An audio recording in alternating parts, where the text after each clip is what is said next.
ဘယ်လာအင်းဆိုင်ရညီမလေးအင်းစင်ရအော်နည်းနည်းတော့လှမ်းတာဟုတ်တယ်နည်းနည်း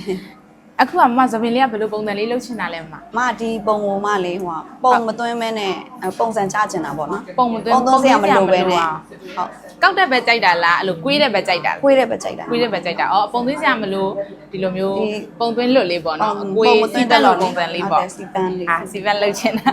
ဟုတ်ပြီအဲ့ဆိုရင်လှဆုံးလုပ်ပေးမယ်စီပန်တစ်မျိုးတည်းလားအခုကြည့်ရတာတော့ဇင်ကြည့်ရတာတော့မသပင်ကအပေါ်လေးက baby hair လေးရှိရောနည်းနည်းလေးတော့မွားတယ်အဲ့ဒါလေးကိုတက်တက်ရဲရဲဖြစ်အောင် rebound လေးလုပ်ချင်လားဟုတ်အဲ့လိုနှစ်မျိုးလုပ်လိုက်မယ်နော်နှစ်မျိုးလုပ်လိုက်မယ် rebound လေးတက်တက်ရဲရဲလေးနဲ့အောက်စီပန်လေးနဲ့အဲ့လိုလုပ်လိုက်ပေါ့ကာလာကျတော့မအတွက်လိုအပ်တယ်ဆိုလို့ရှိရင်ဇင်ပြီးတော့မောက်အကြံအကောင်းဆုံးအကြံပေးပေးမယ်နော်ဟုတ်ပြီအဲ့ဆိုလို့ရှိရင်အခုပဲစားလိုက်မယ်လေနော်ဇင်ဘာလေးတောင်းဆိုခြင်းလေးလဲရတယ်အဲ့ပုံစံလေးကြောက်သွားပြီးတော့အိမ်မှာကောင်းချော်ဖြစ်သွားရင်အိမ်မှာကောင်းချော်ပြီးတော့ပုံသွင်းစရာမလိုရဘူးဟုတ်ကဲ့အဲ့ဆိုအလှသန်းလုပ်ပေးမယ်နော်